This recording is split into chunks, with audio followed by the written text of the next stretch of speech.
கௌதம் அவர்கள் கடந்த 1987ஆம் ஆண்டு டிசம்பர் 24 அன்று மறைந்த போது நாங்கள் பயிற்சியில் இருந்தோம்.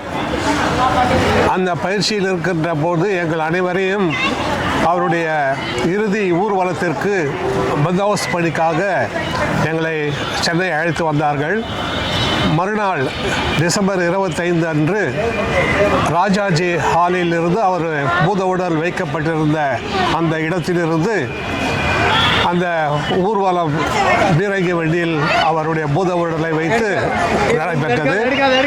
அந்த ஊர்வலத்தில் அவருடைய பீரங்கி வண்டியை சுற்றிலும் நாங்கள் பந்தோபஸ்து பணியில் இருந்தோம்.